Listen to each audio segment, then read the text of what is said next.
Fala galera! O Palmeiras embalou de vez no Brasileirão.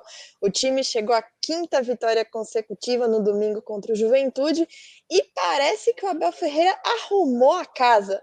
Consegue montar o time sem o Endrick. E quem vai me explicar qual que é essa mágica aí que o Abel Ferreira fez é o Léo Suzuki. Bem-vindo! E aí, tudo bem? Abraço para você, obrigado pelo convite mais uma vez, abraço para todo mundo que está acompanhando a gente. Pois é, né? Antes, quando o Endrick estava no Palmeiras, o Palmeiras estava numa sequência bem ruim, fazendo jogos bem burocráticos, e o que se falava era: meu Deus, se tá ruim com o Endrick, imagina sem. E agora, pelo jeito, as coisas conseguiram se acertar, né? O Abel de fato conseguiu encontrar um time, mesmo com a lesão do Lázaro. O Palmeiras de fato tá jogando bem, Veiga voltou aí bem, o time tá ofensivamente produzindo muito, né? Uma média de mais de 20 finalizações, contando as últimas 4 partidas aí. Então, vamos falar sobre esse Palmeiras aí que tem bastante coisa para a gente analisar taticamente desse time. Com certeza. E aí vamos pegar o jogo contra o Juventude. Claro, o Abel colocou muitos meninos, né? Ele mesmo fala em testar novos não, né? Porque a gente já conhece, mas testar jogadores que têm menos rodagem, né? Mas mesmo assim a gente vê um padrão nesses últimos jogos do Palmeiras, né? Um meio-campo um pouco mais robusto, o Veiga jogando novamente pela direita. É por aí o caminho do Abel? Ah, é por aí sim. O fato dele rodar o elenco no último jogo, eu acho que é natural pela sequência de partidas, né? Agora ele vai viajar para Fortaleza para jogar num campo pesado, depois tem derby.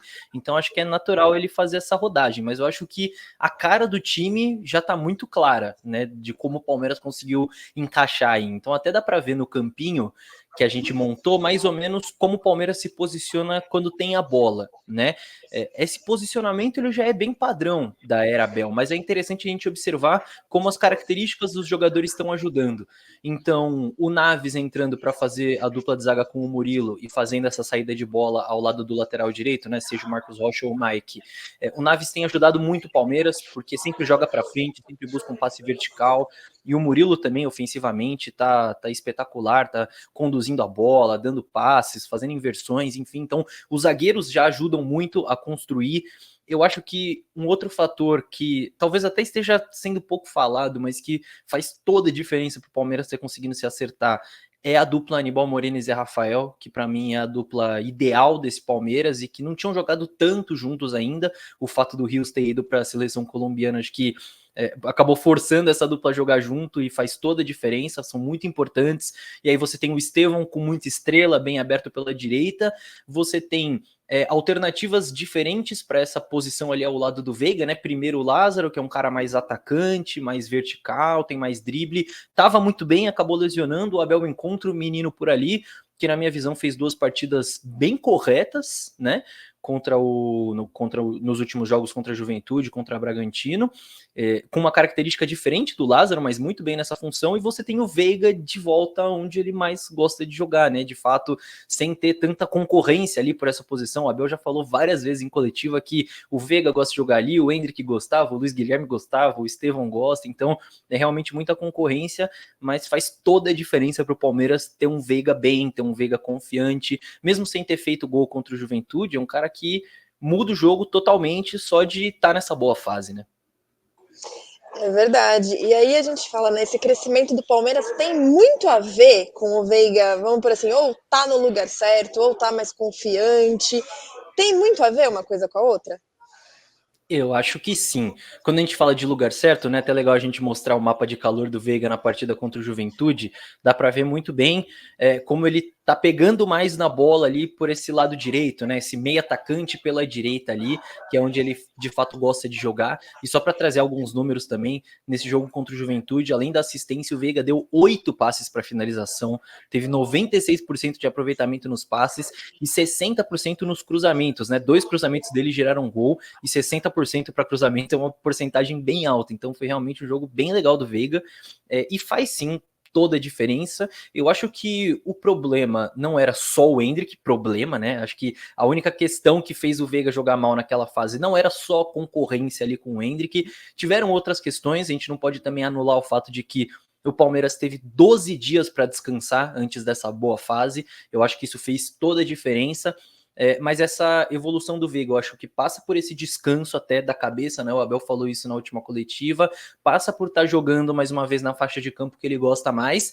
E reitero, eu acho que passa também por Aníbal Moreno e Zé Rafael. Eu acho que os dois também dão uma sustentação, uma segurança e iniciam melhor o jogo para que essa bola chegue no Veiga em melhores condições. Eu acho que muito por isso o Palmeiras acabou encaixando.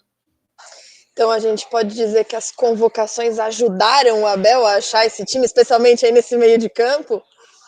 Olha, eu acho que para encaixar o meio de campo, sim, cara. E até doido, né? Porque o Gomes também convocado, e aí o Naves entra super bem, né? Até acho que ele falhou ali no gol do Juventude, mas sempre muito regular, né? Nas partidas.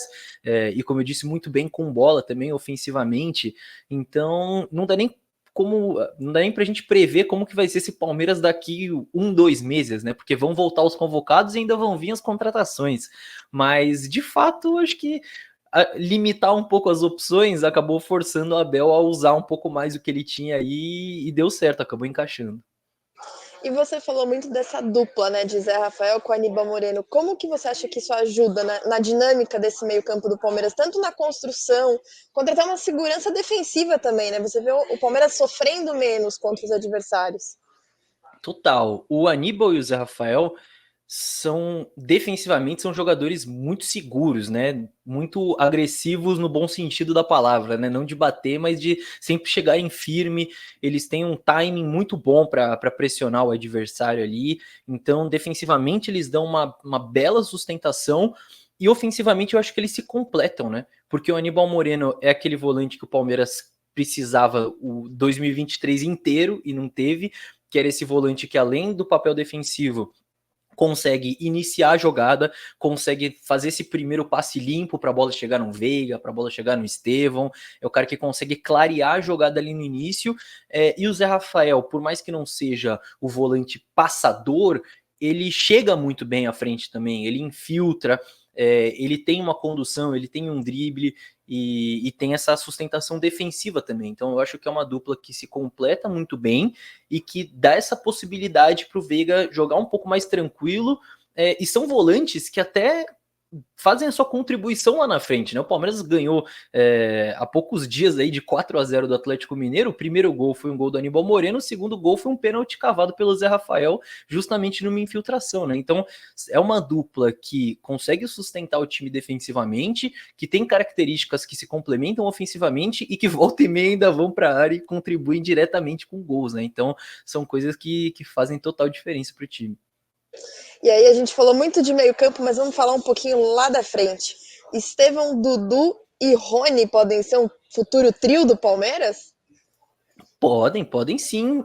Inclusive, Dudu finalmente voltou, né? E o Abel colocou ele justamente nessa função que era do Lázaro, depois foi do Menino, e aí ele coloca o Dudu nessa função, né? Ele tira o Flaco Lopes, o Rony passa a virar o centroavante, o Dudu vira esse ponta esquerda que vem para dentro. Eu acho que é uma boa ali pro Dudu, porque ele voltando de lesão, né? 10 meses parado, não vai ser talvez aquele ponta de tanto 1 contra 1 ali, que nem é o Estevão, de velocidade, né, o tempo inteiro, mas ele ainda é um jogador muito inteligente, né, ainda é um jogador que tem um passe muito bom, que cria chances, então talvez trazer o Dudu um pouco mais para dentro, aproximar ele do Rafael Veiga, possa ser uma boa.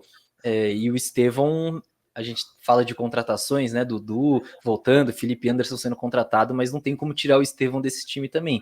Hoje é talvez a principal peça do Palmeiras ali na frente, desde a saída do Endrick, muito decisivo, com gols, com jogadas.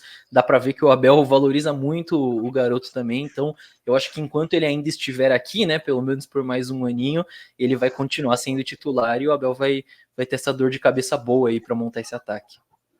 E aí, falando nessa dor de cabeça boa, somada a um calendário muito corrido, acha que vai ter espaço para todo mundo? O Abel vai rodar esse time, como ele mostrou agora no final de semana? Eu acho que vai sim, até porque a gente ainda não chegou no momento de mata-mata, né? Junto com o Brasileirão. Então, daqui a pouco vai ter ainda a Copa do Brasil, Libertadores, e agora o Palmeiras está tendo uma sequência de muitos jogos em casa, né? Teve 2 jogos seguidos em casa, e vai ter, acho que nos próximos 4 jogos também são 2 fora e 2 em casa. Então, isso significa que daqui a um tempinho o Palmeiras vai ter uma sequência de jogos fora também, né? Porque uma coisa compensa a outra. Então, vem viagem também, sequência de jogos, as competições encavalando pela qualidade do time do Palmeiras hoje. Dá para imaginar que o Palmeiras vai acabar avançando nas competições de mata-mata. Então, eu acho que vai ter vaga para todo mundo aí, viu? Daqui a pouco volta o Lázaro, volta o Rômulo também, que poderia estar jogando justamente nessa função e acabou lesionando bem no momento em que ele poderia ter essa oportunidade.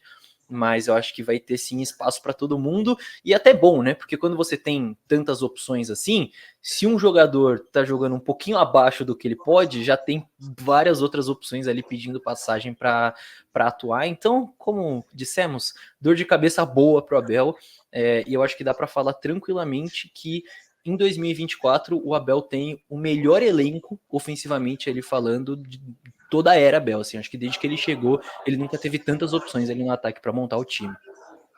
E aí a gente pensar assim, vamos projetar, o Palmeiras joga agora com Fortaleza, mas segunda-feira tem clássico. Que o Palmeiras, que passa na cabeça do Abel será? Vamos com força total nos dois jogos, vamos testar em um para pensar no outro. Onde está a cabeça do Abel? Tá na quarta ou na segunda? Eu acho que, bom, ele sempre vai falar uma coisa de cada vez, mas eu acho que se fosse para escolher um jogo para colocar força máxima, ele vai escolher o derby contra o Corinthians.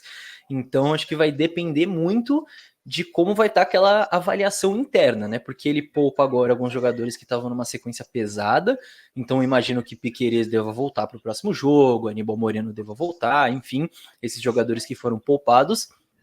Mas tem outros aí que também estão numa sequência pesada, né? O próprio Estevão, que saiu até sentindo ali contra o Juventude, ele tá jogando muitos jogos em sequência.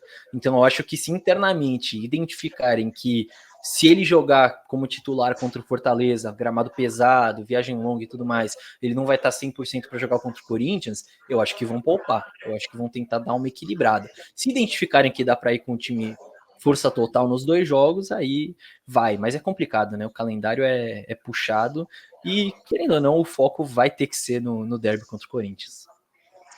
Léo, vou agradecer de novo mais um papo. Quarta-feira tem jogo e com certeza aí daqui a pouquinho nós estamos de volta com mais uma análise tática aí do Palmeiras. É isso, eu que agradeço e vamos nessa. Na próxima estou aí também para a gente continuar falando desse Palmeiras que engatou finalmente. Qual?